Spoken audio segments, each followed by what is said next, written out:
I smiled for the cameras. It was the last time I smiled that night. Everyone was there, her colleagues, her parents, mine. A banner hung proudly above our kitchen. Congratulations, CEO in waiting. She had thrown a party for herself, as she always did when she had something to celebrate.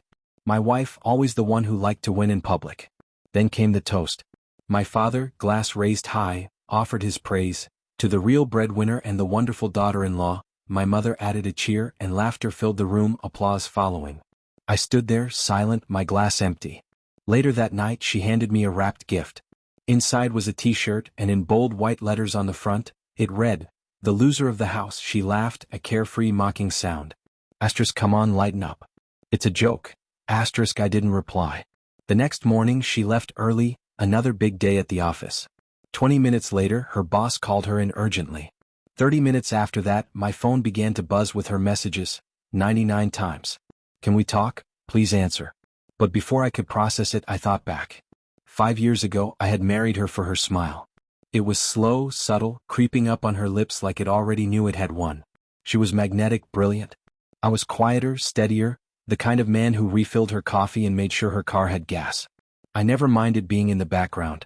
When she lost her job 2 years ago, I picked up consulting gigs to cover the mortgage. When her startup collapsed, I dipped into my savings to keep us afloat. And when she cried on the balcony at night, I wrapped her in my arms and told her she was still a lion. She was a fighter. When she got the offer from Stonebridge Capital, I celebrated her. I cooked her favorite meal, bought her a fountain pen engraved with her initials. She kissed me on the forehead and said, "You're the best," and then the distance began. First, her phone was never out of her hand, then it was locked away in her drawer. Her smile came home before she did, and laughter over text replaced conversations. Secret dinners, trips extended by urgent meetings. I never accused her, never raised my voice. I just noticed, absorbed. The final crack came quietly one night. She came home late, wine on her breath, lipstick smudged. I asked her how the meeting went. She blinked, caught off guard. Which meeting? That was when I knew. The next morning I made coffee just like I always did. But something had shifted. I no longer felt like her husband. I felt like her cover story. I stopped asking questions and instead I started planning. They always underestimate the quiet ones. First I went legal. I had a friend who was a forensic accountant and I asked him to look into her accounts. She was smart but careless when she felt untouchable. Bonuses, undeclared stock options, signed under maiden aliases. A second phone line, marked as vendor communications. Then I visited Stonebridge, not as her husband but as a potential investor. I asked around, learned about a certain regional director, her mentor, and found out he was married. He would do anything to protect his reputation. Next I reviewed our prenup. Ironclad, yes, but only if I committed adultery. Financial deception, however, would nullify it. I moved money around, shifted investments, made sure all our shared assets leaned toward me. Quietly, I transferred car titles, refinanced the house in my name alone, under the guise of securing better rates. She didn't notice. She was too busy being celebrated.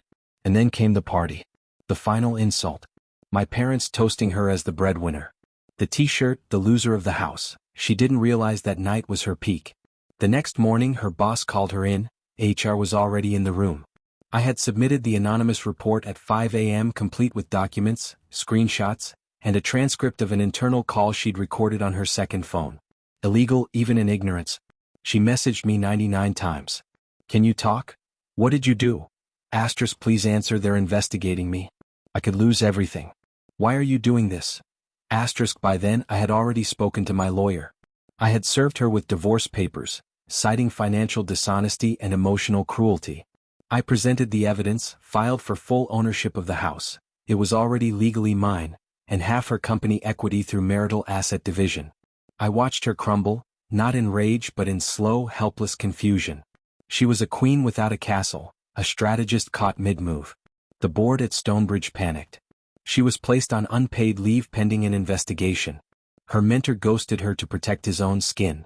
Her public image cracked under silence and speculation. I didn't gloat. I didn't speak. I didn't reply. I let the silence echo. Weeks later she stood outside my door. No makeup, no smile. She said my name like it was a question. I was trying to be funny, she whispered. I didn't mean to make you feel small. You didn't, I said calmly. Asterisk, you made me feel invisible. So I disappeared. Asterisk. She cried, said she made a mistake, that she missed me. I nodded. I know. Then I closed the door. People think revenge needs noise, fury, broken plates. But the most devastating justice is quiet, patient, surgical. I wasn't the loser of the house. I was the architect of hers. And now I live in it, peaceful, alone, and no longer invisible.